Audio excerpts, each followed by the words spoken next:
तो आज दर्शन करने के लिए चलते हैं बद्रीनाथ धाम। रास्ते में क्या होता है, कैसे होता है, हम आपको सब बताएंगे। इसलिए जय श्री राम। तो इस बार चलते हैं बद्रीनाथ, तो वहीं के लिए निकले हैं। आज मैं ही अकेला हूँ, सोलो राइडिंग करेंगे आज से, क्योंकि कोई लोग साथ नहीं आता तो कोई बात नहीं, कोई दिक्कत नहीं है। रस है बहुत सारा रोड पे और ट्रैफिक भी है। बद्रीनाथ जाने के लिए मेरठ से आप मुजफ्फरनगर से रुड़की, रुड़की से हरिद्वार, हरिद्वार से ऋषिकेश, और ऋषिकेश से आप देवप्रयाग, कर्णप्रयाग, रुद्रप्रयाग, नंदप्रयाग और विष्णुप्रयाग, ये सारे प्रयागों को करके आप जोशीमठ पहुंचते हैं। जोशीमठ से आप बद्रीनाथ। अभी जहां मैं खड़ा हूं, यहां से जो बद्रीनाथ है वो 291 किलोमीटर है। जो मेरे पीछे बोर्ड है आप उसमें भी देख सकते हैं। मैं अभी दिखा दूंगा आपको कितना किलोमीटर है यहाँ से। केदारनाथ और बद्रीनाथ थोड़ा दूर है, केदारनाथ पहले ही पड़ जाता है। तो बद्रीनाथ केदारनाथ से 70 किलोमीटर आगे पड़ता है, मतलब रास्ते कट जाते हैं। देखिए सामने बोर्ड लगा हुआ है, बद्रीनाथ 291 और केदारनाथ है 223, यानी केदारनाथ से दूर है। रास्ता वही है, ऋषिकेश से थोड़ा आगे आएंगे शिवपुरी की तरफ के लिए, ये वही रोड है। दिल्ली से बद्रीनाथ जाने के लिए आप सबसे पहले आप ट्रेन भी ले सकते हैं, आप रेल से भी आ सकते हैं, और आप बाय प्लेन भी आ सकते हैं। तो ट्रेन से आने के लिए सबसे आपको दिल्ली से हरिद्वार या ऋषिकेश के लिए ट्रेन लेनी पड़ेगी। और अगर आप प्लेन से आते हैं तो आप दिल्ली से देहरादून जोली ग्रांट एयरपोर्ट के लिए आपको प्लेन लेना पड़ेगा। वहाँ से उतरने के बाद आपको ऋषिकेश, अगर देहरादून से आते हैं तो वहाँ से भी आपको टैक्सी और बसेस दोनों की ही व्यवस्था आपको मिल जाती है। और अगर आप ऋषिकेश या हरिद्वार दोनों या इनकी साइड से आना चाहते हैं तो हरिद्वार से भी आपको बसेस भी मिल जाएंगी और ऋषिकेश से भी आपको बसेस मिल जाएंगी, जो जोशीमठ के लिए या सीधा बद्रीनाथ के लिए आप हायर कर सकते हैं।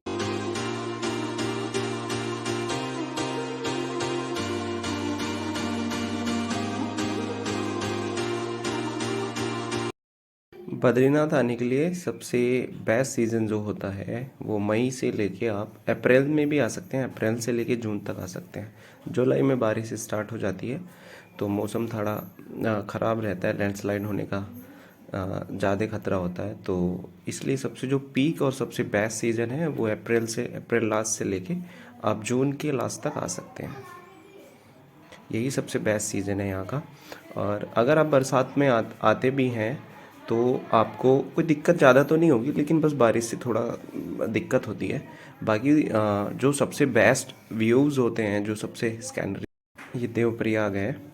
ये जो सामने से आप देख रहे हैं अलकनंदा और भागीरथी, ये दोनों के संगम से देवप्रयाग है। जो सबसे पवित्र संगम है आपका उत्तराखंड का वो यही है। ये अगर आप ऋषिकेश से जाते हैं तो जाते टाइम जो सबसे पहले प्रयाग पड़ता है वो देवप्रयाग ही पड़ता है। लेकिन अगर आप जब बद्रीनाथ से ऋषिकेश के लिए आएंगे तो जो सबसे लास्ट प्रयाग होगा वो देवप्रयाग ही होता है, तो इसलिए इसको लास्ट प्रयाग भी बोला जाता है। देवप्रयाग में अलकनंदा और भागीरथी का संगम होता है, जहाँ से गंगा बनती है, वो कह लीजिए। बद्रीनाथ के लिए तो थोड़ा सा टाइम लगेगा अभी। वैसे सोच रहे हैं कर्णप्रयाग रुका जाए आज, तो वहीं के लिए सोच रहे हैं, क्योंकि जाते हुए तो टाइम लग जाएगा जोशीमठ तक, तो इसलिए कर्णप्रयाग ही रुकना पड़ेगा। बाकी तो दोस्तों हम पहुंच गए हैं अभी धारी देवी, जो श्रीनगर से आगे पड़ता है। धारी देवी उत्तराखंड की सबसे ज़्यादा जागृत देवियों में से एक है, जो अगर आप सुबह में दर्शन करते हैं तो एक बच्चे की तरह, और अगर दोपहर में दर्शन करते हैं तो एक जवान की तरह, और अगर आप शाम में दर्शन करने के लिए जाते हैं तो एक स्त्री की तरह, यानी बूढ़ी लेडी की तरह, जो माता आपको स्वरूप दिखाती है। यही उत्तराखंड की सबसे जागृत देवियों में से एक मानी जाती हैं। और 2012 या 13 में जो त्रासदी हुई थी केदारनाथ पे, कहा जाता है वो भी इन्हीं को अपनी जगह से हटाने के लिए हुई थी। तब इनको वापस इसी जगह पे रखा गया, पिलर के ऊपर। पहले यहाँ पे जो टिहरी डैम का जो कुछ प्रोजेक्ट था उसकी वजह से माता को यहाँ से हटा दिया गया था, लेकिन हटाने के बाद ही जो केदारनाथ में अपनी त्रासदी दे गई थी, वही त्रासदी हुई थी।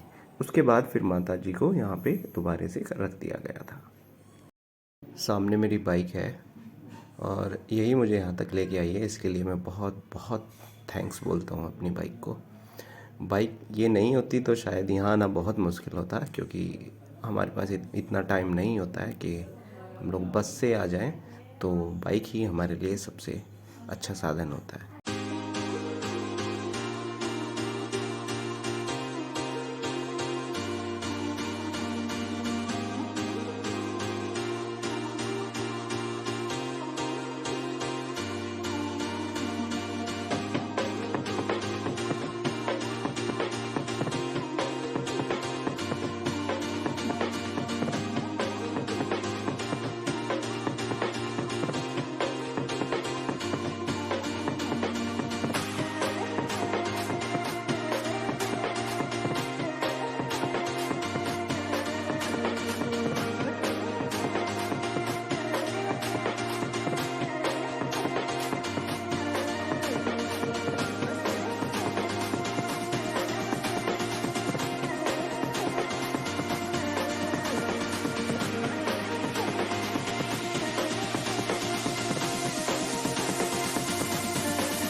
देखिए, इतना तो टाइम नहीं है कि मैं पूरे रास्ते के व्यूज़ आपको दिखाऊं, बट जितना हो सकता है उतना मैं दिखाते हुए चल रहा हूं आप लोगों को।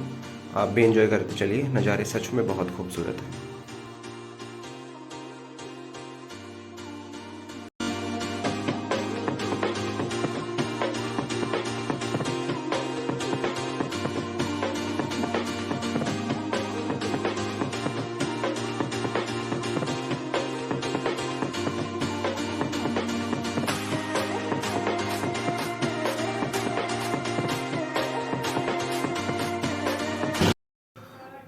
ये मुझे दूसरा दिन है बद्रीनाथ जाने के लिए।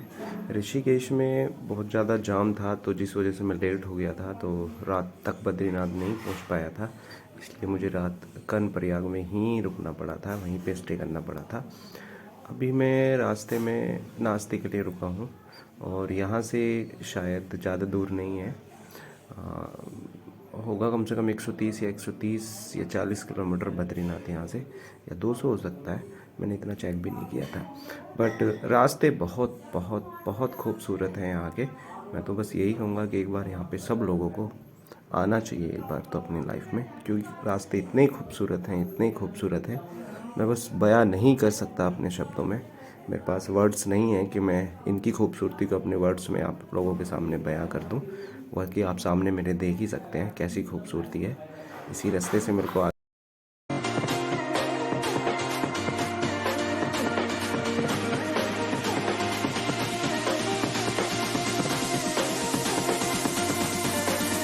बाकी आप सामने मेरे देख ही सकते हैं कैसे नज़ारे हैं। यहाँ पे रास्ता थोड़ा नैरो हो जाता है क्योंकि हम पहाड़ की काफ़ी ऊंचाई पर आ जाते हैं, तो जिस वजह से यहाँ पे रास्ते थोड़े छोटे हो जाते हैं। बट रास्ते दिल्ली से लेके बद्रीनाथ तक ही बहुत बहुत अच्छे बने हुए हैं। कहीं कहीं हैं जहाँ पे लैंडस्लाइड हो जाती हैं, जो जहाँ से रोड्स टूट जाती हैं, बाकी तो कोई दिक्कत नहीं है। आप सामने देख ही सकते हैं मेरे किस तरीके के रास्ते हैं, और नज़ारे भी आप सामने देख ही सकते हैं। इतने खूबसूरत नज़ारे हैं बाबा बद्रीनाथ धाम के। जैसे जैसे मैं आगे बढ़ता जा रहा हूँ और मनमोहक रास्ते होते जा रहे हैं, और नज़ारे तो बहुत ही गजब होते जा रहे हैं। बरसात में आने का एक यही प्लस पॉइंट है बस, कि आपको नज़ारे, रास्ते बहुत ग्रीनरी होती है, बहुत अच्छे होते हैं। अभी सामने देख सकते हैं पहाड़ों को काट के ही रास्ता बनाया गया है, जो साइड से है। थोड़ा लैंडस्लाइड भी होती है यहाँ पे, जिस वजह से रास्ता यहाँ पे ख़राब भी दिख रहा होगा आपको। बाकी बस थोड़ा बहुत ही ख़राब आता है रास्ता, और वैसे तो इतना कोई ख़राब नहीं आता, बट अच्छा लगता है। इतना तो बनता भी है, अगर आप पहाड़ों में जा रहे हैं और थोड़ी बहुत ऑफ रोडिंग ना हुई तो फिर बेकार है रास्ते भी। इस तरीके से फिर जर्नी का भी मज़ा नहीं आता, तो थोड़ा एडवेंचर होना भी ज़रूरी है। आप सामने देख सकते हैं किस तरीके के नज़ारे हैं मेरे। बहुत बहुत खूबसूरत नज़ारे हैं बाबा बद्रीनाथ धाम के।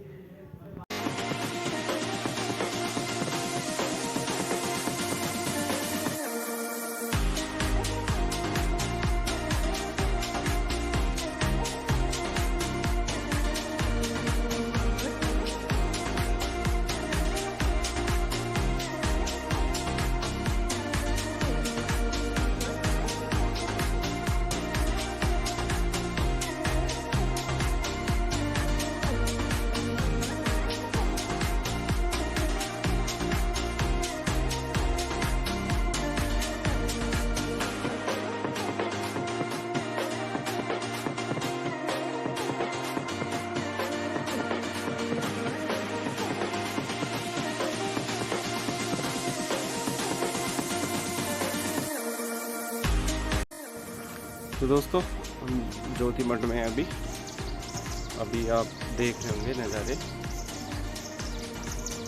मैं अभी स्टे के लिए यहीं रुका था, सोचा थोड़ा चाय वगैरह पी लेता हूँ। बाकी नज़ारे मैं आपको दिखा देता हूँ एक बार, देखोगे नज़ारे। ये देखो मेरे पीछे नज़ारे,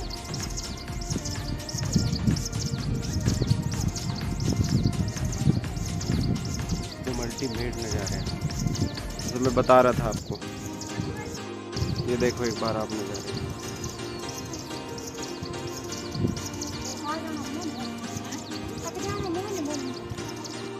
देखो इधर रुका, यहाँ पे लंच के लिए रुका हूँ मैं, सॉरी ब्रेकफास्ट के लिए।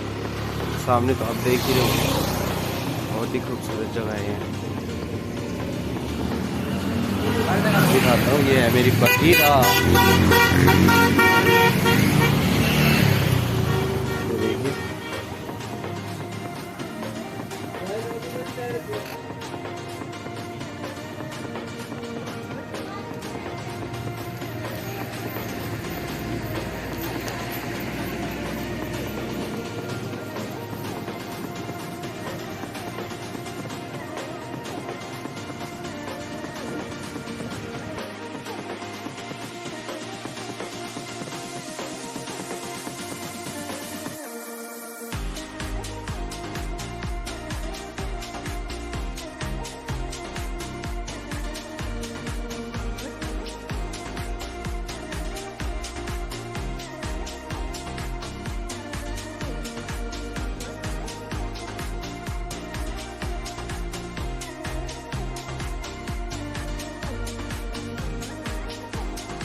दोस्तों फाइनली हम पहुंच गए हैं बाबा बद्रीनाथ के धाम।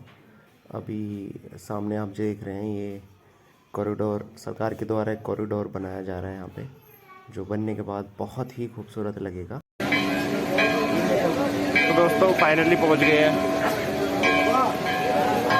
बद्रीनाथ टेम्पल, जो बिल्कुल जो सामने ही है। चल रहे हैं बाकी तो सामने आप लोगों के, देखिए तूफान पे नदी। चलो बोले चलो, यही है मंदाकिनी का। तो आप सामने देख रहे हैं, यही बाबा का मंदिर है, जो बाबा बद्रीनाथ धाम है। और इस साइड में अलकनंदा है, जो नर और नारायण पर्वत के बीच से होकर गुजरती बहती है। और इसी अलकनंदा के किनारे पे बाबा बद्रीनाथ धाम का मंदिर है, जो आप सामने देख रहे हैं। जय बद्रीनाथ।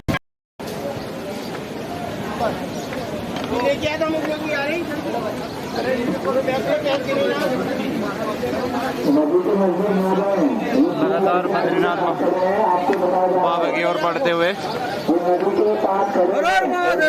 जय भोलेनाथ। ये सामने बद्रीनाथ धाम है मेरे, आप भी दर्शन कर लीजिए। बहुत खूबसूरत है, बहुत खूबसूरत है। भीड़ तो है थोड़ा, बट फिर भी दर्शन आराम से हो जाते हैं, तो इतनी कोई दिक्कत की बात भी नहीं है। सामने आप देख ही रहे हैं मेरे। जय बद्रीनाथ। दोस्तों दर्शन बहुत अच्छे से हो गए हैं, कोई दिक्कत नहीं हुई है दर्शन करने में। बहुत अच्छे से मैंने यहाँ पे दर्शन किए हैं। सबसे यही कहूँगा कि एक बार यहाँ पे सबको ज़रूर आना चाहिए और धाम पे दर्शन करने के लिए। तो अगले व्लॉग में मिलते हैं, धन्यवाद।